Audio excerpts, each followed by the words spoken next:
this friend of mine that I sent her a video. It's a girl named Melissa. I didn't know her when I went to high school. I think she went in one grade ahead of me.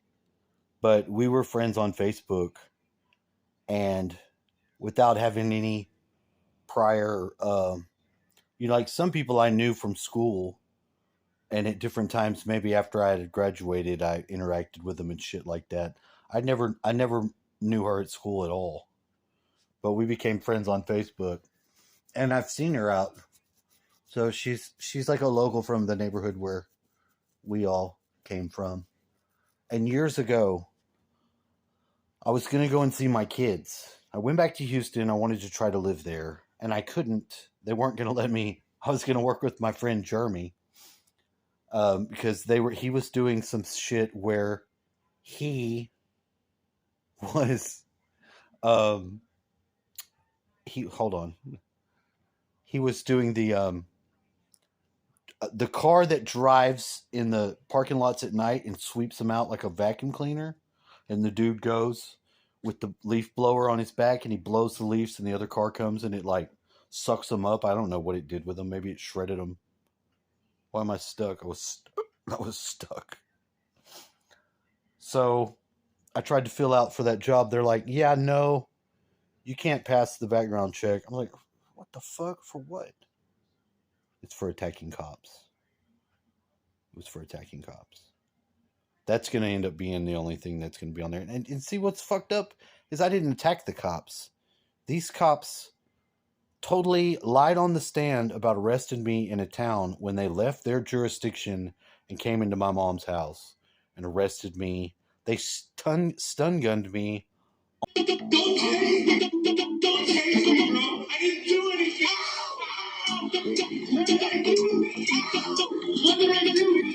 On the floor while I was asleep. Baytown into Houston, fucking, that's not their jurisdiction. They came in there and while I'm asleep, electrocuted me while I laid on the floor, which was a bitch ass move. And for them to taser you, you're being charged with assaulting the cop, and that's their retaliation. So I'd never seen cops do shit like this before. Of course, I've heard about it. But no, they do this. They don't just do it to black people. They do it to white people, too.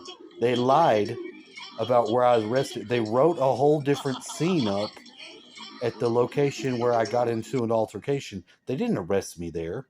I would have lost my car. My car was at my mom's house. She called the cops. She asked them, were y'all in my house?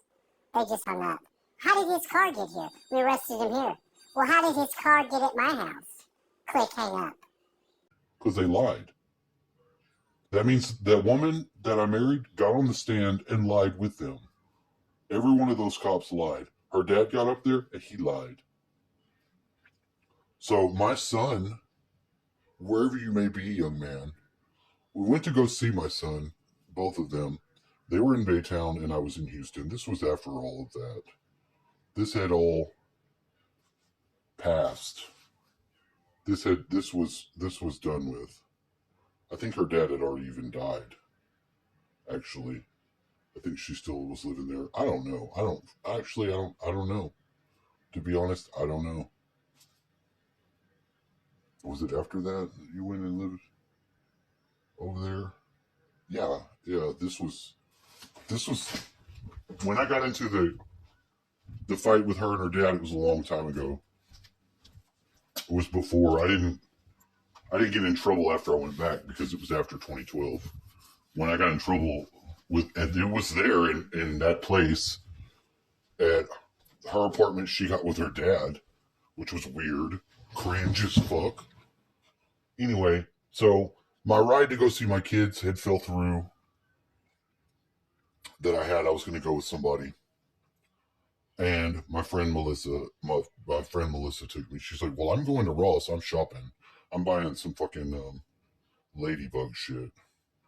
Now, the cool thing about this was I found for my son a pocket watch. This is why I say Snickle Fritz's gear is the top hat, the pocket watch for time travel, for shape shifting, and the Snicklefritz cane, which is my dad's walking stick, which someone had stolen, probably because they wanted the awesome powers that it had within it.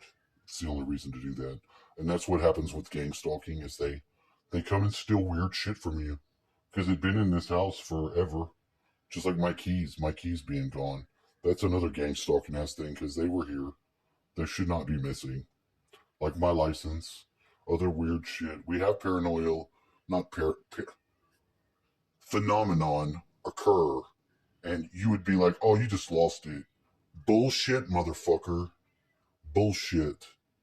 The type of shit that happens doesn't always happen like that. Different shit's going on.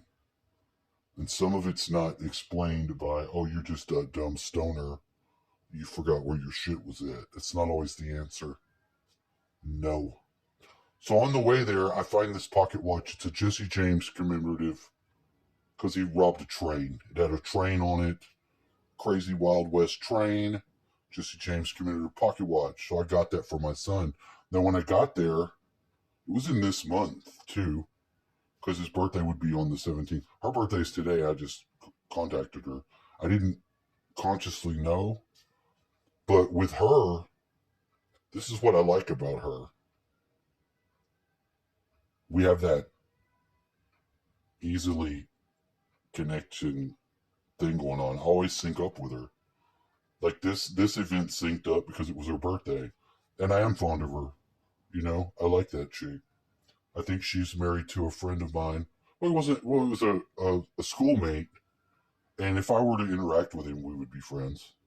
I'm pretty sure. Although we're not the same type of individuals at all. I'm crazy and nonconformist and a little bit anarchist with long hair, and he's more, I think, redneck big boy. You know, I think they kind of got married because she changed her name, but that's great. I'd still make out with her though. I know that's wrong to say that, but I would do it. I would do it. I would ask permission though. I'd be like, bro, can me and her go to the library, check out some books? I'm just being silly. I don't think that's appropriate. But you know, if that's the way it happens, that's the only appropriate way it can be. You can't covet some other man's wife if you just come out and ask.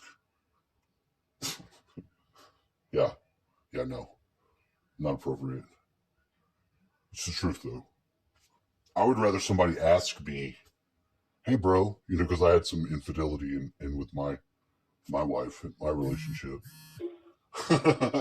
and I think that I would have appreciated the opportunity to tell motherfuckers not be fucking my wife. Now that sounds strange, right? You know, hey, she told me, my wife, she told me that her sex life was none of my business. Really. See, so we're not married. We're no longer married. I think it is. I think my sex life would have been her business. It was her business. If her sex life isn't my business, that's a very unsanitary sort of relationship. I'm just saying. It's not sanitary. It's gross. I think it's gross. I don't want to share my wife. So she had gotten the exact same watch for my son from me, from her, like she was buying my gift to him, that watch. So I came and gave him the same watch. So we got two of them. We put them side by side, and I have the picture to show you to prove it, because it was quite phenomenal, and it showed me that there was a connection that we all had. I mean, because I include her in on this, and I mean it with love, and I'm being silly about, you know, very deep and important things of my life, but I'm also sharing that there was a lot of magic and wonder and real genuine connections. See, and my son, he's taken a very harsh and angry demeanor against his dad, but we were getting along just fine that day. Him and I was making food with him and doing stuff. And the day we went and saw him, of course, he grew up and he didn't have as much as me because him and his mom fought. But I don't think he would agree with going on stand and lying about shit his dad did and think that everything that he's heard about me or thinks about me is right, when he can clearly see that right there they went on the stand and lied about their dad in court on the stand about something clearly provable. Provable. I mean, it happened. So, but yeah, they wrote up the arrest like they arrested me somewhere else. So I won the case. I won the case. I mean, it didn't take that. The jury never found out that they lied about that. That wasn't even how they won the case. It wasn't even from that, but even that alone should be enough proof to be like, hey, that's fucked up. I wouldn't do something like that to someone. I would never be like, oh, she was over here and she did. I would never do something like that. That's not who I am. I'd have to really be, I'd have to really, really, really hate her and be premeditated. And that's not the type of relationship I think we're supposed to have with people. So if I'm not married to someone who would do stuff like that, that's very just a one thing on the list. She'd have really had to change the way she did business between human to human with me for there ever to be a relationship. Because I quit. I got away from her. I got away from her, and I'm lucky. I still love her, and it's upsetting to me because you don't want to have a relationship that you fail. You don't want to have a marriage and you fail the marriage.